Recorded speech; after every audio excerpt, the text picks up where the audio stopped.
వే gold trusted gold buyers మీరు తాకట్టు పెట్టిన బంగారాన్ని విడిపించి ఈ రోజు ఉన్న మార్కెట్ ధరకు కొనబడను.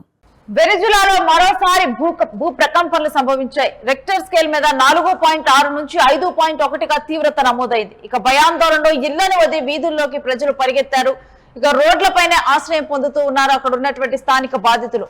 భవనాలు దెబ్బతిన్నాయి. ఇక అక్కడ ముమ్మరంగా సహాయక చర్యలు కొనసాగుతున్నాయి. ఇక మొన్న జరిగినటువంటి జూన్ 24న ఉత్తర మధ్య వెనిజులాలను వణికించిన జంట భూకంపాలు, దాంట్లో ఆ ఘోర విపత్తులో కూడా 1719 మందికి ఇప్పుడు మరణాల సంఖ్య పెరిగింది. ఇంకా మరింత ఎక్కువగా కూడా పెరిగేటువంటి అవకాశం కనిపిస్తున్నట్టుగా కూడా వార్తలు అందుతూ ఉన్నాయి. ఇంకా ఆ భూ ప్రకంపనల బాధ నుంచి ఇటు అక్కడ ఉన్నటువంటి వారు ఇంకా కూడా అదే బాధలో ఉన్నారు.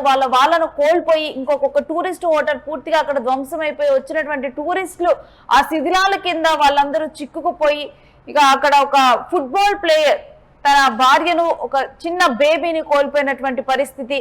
ఇటువంటి అనేక హృదయ విదారకమైన ఘటనలు జరిగే వెనిజులాలో మరలా కూడా ఆ బాధ నుంచి కోలుకోక ముందులే మరలా మరొకసారి భూ ప్రకంపనలు అక్కడ రావటం జరిగింది. దీంతో ఇప్పటికే కూడా అసలు ఏంటి వెనిజులాలో అంటే వెనిజులా అనేటువంటి ప్రాంతం జనరల్ గా కూడా అక్కడ భూ ప్రకంపనలు అనేవి ఎక్కువగా వస్తాయి టెక్టానిక్ ప్లేట్స్ కదలిక వల్ల. కానీ ఈ భూ ప్రకంపనలు అనేవి ఇంత పెద్ద మొత్తంలో ఇంత ఎక్కువగానైతే ఈ మధ్య కాలంలో రాలేదని కూడా అక్కడ వాళ్ళైతే భయభ్రాంతులకు గురవుతున్నారు. ఎప్పుడు అసలు ఇళ్లలో ఉండాలంటే ఏ క్షణం భూకంపం వస్తుందో తెలియనటువంటి ఒక భయాందోళన పరిస్థితుల్లో వాళ్ళు కాలం వెల్లదీస్తున్నారు. ఇక ఇప్పటికే చాలా మంది భూ ప్రకంపనలు ఇల్లు కోల్పోయారు. ఇల్లు కోల్పోయిన వాళ్ళు రోడ్డున పడ్డారు. 20,000కు పైగా ప్రజలు అసలు రోడ్ల మీద అక్కడ జీవిస్తూ ఉన్నారు. ఏ క్షణంలో ఏం జరుగుతుందో తెలియక ప్రాణాలు గుప్పెట్లో పెట్టుకొని బతుకుతున్నారు.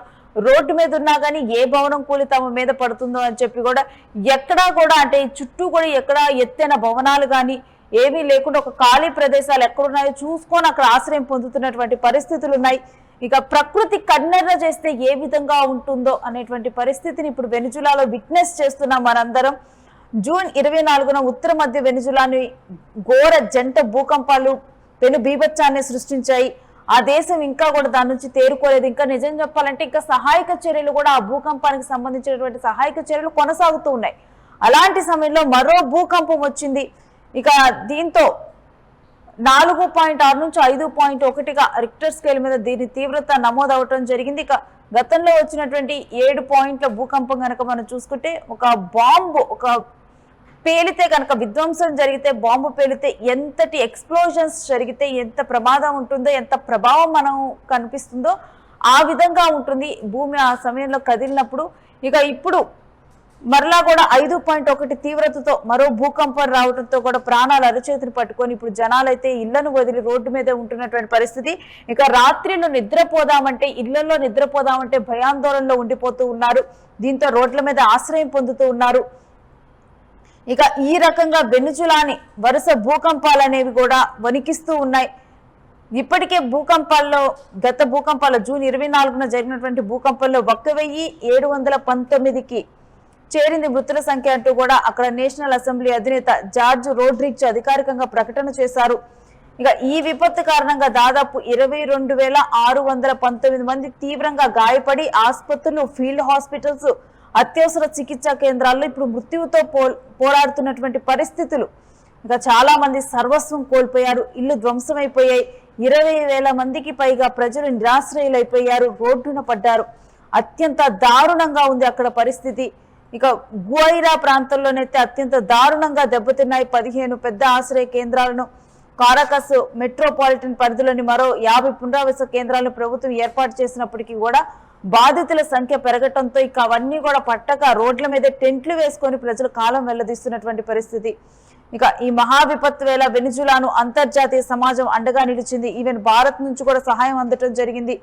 శిథిలాల కింద చిక్కుకున్నటువంటి ప్రాణాలను కాపాడేందుకు 3,319 మంది విదేశీ రెస్క్యూ కార్మికులు, 45 అంతర్జాతీయ బృందాలు, 140 స్పిన్నర్ డాగ్స్ రాత్రింబవళ్లు అక్కడ కష్టపడుతూ ఉన్నారు. ఇక భూకంపం సంభవించి కీలకమైన 72 గంటల సమయం దాటిపోయినప్పటికీ దెబ్బతిన్న భవనాల వద్ద ముమ్మరంగా సహాయక చర్యలు కొనసాగుతున్నాయి.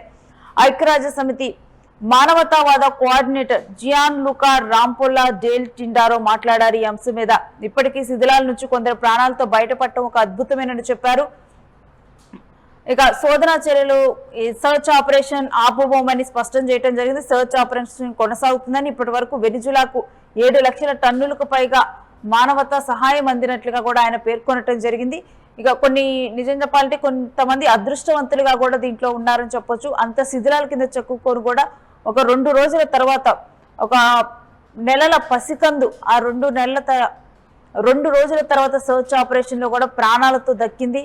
ఇక ఆ తర్వాత ఆ పాప తల్లి కూడా అక్కడ ప్రాణాలతో దక్కడంతోనైతే ఆ తండ్రి అయితే ఆనందోత్సాహాల్లో మునిగిపోయారు. ఈ విధంగా కూడా ఒకవైపు తమ అయిన వాళ్ళకు అంటే ఇలాంటి సంఘటనలు జరిగినప్పుడు ప్రాణాలతో దొరుకుతారేమోనని ఒక ఆశ, అందుకని సర్చ్ ఆపరేషన్ అనేది కొనసాగిస్తూ ఉన్నారు. ఇక దివంగత ప్రెసిడెంట్ నికోలస్ మదురో పాలన సృష్టించినటువంటి ఆర్థిక సంక్షోభం, అంతర్జాతీయ ఆంక్షల కారణంగా వెనిజులా ప్రభుత్వం ఒంటరిగా ఈ విపత్తునైతే తట్టుకోలేకపోతుంది. బాధితుల సమాచారం సరిగ్గా అందకపోవడంతో ప్రజలు తమ వారిని ఎదుర్కోవటానికి వాట్సాప్ వంటి సామాజిక మాధ్యమాల మీద ఆధారపడుతున్నారు. ఇక ఈ సంక్షోభాన్ని తాత్కాలిక ప్రెసిడెంట్ డెల్సీ రోడ్రిగ్స్ ఎలా ఎదుర్కొంటారనేది ఆమెకు ఒక పెద్ద రాజకీయ పరీక్షగా మారినటువంటి పరిస్థితి. ఈ ఏడాది ముగిసేలోపు వేలాది మందికి ఇల్లు నిర్మించేలా ప్రణాళికలు సిద్ధం చేస్తున్నట్లుగానైతే ఆమె ప్రకటన విడుదల చేశారు. ఇంకా మరొక వైపు దేశం విడిచి వెళ్లిన ప్రతిపక్ష నాయకురాలు మరియా కొరీనా మచాడో వీలైనంత త్వరగా స్వదేశానికి తిరిగి వచ్చేందుకు ప్రయత్నిస్తూ ఉండటంతో ఈ భూకంపాల తదనంతర పరిణామాలు వెనిజులా రాజకీయ రూపురేఖలను మార్చే అవకాశం ఉందని విశ్లేషకులు భావిస్తూ ఉన్నారు. ఇక వెనిజులాలో భూకంపాలు అనేవి కూడా ఇప్పుడు ప్రజలను తీవ్ర ఆందోళనకి భయభ్రాంతులకు గురి చేస్తున్నటువంటి పరిస్థితి. అక్కడ ప్రతి ఒక్కళ్ళు కూడా అరచేతుల్లో ప్రాణాలు పెట్టుకొని బతుకుతున్నారు. తమ వాళ్ళకి ఏ క్షణం ఏమవుతుందో అని చెప్పి కూడా అందరూ భయభ్రాంతులకు గురవుతున్నటువంటి పరిస్థితులు ఇప్పుడు అక్కడ ఎదుర్కొంటూ ఉన్నారు.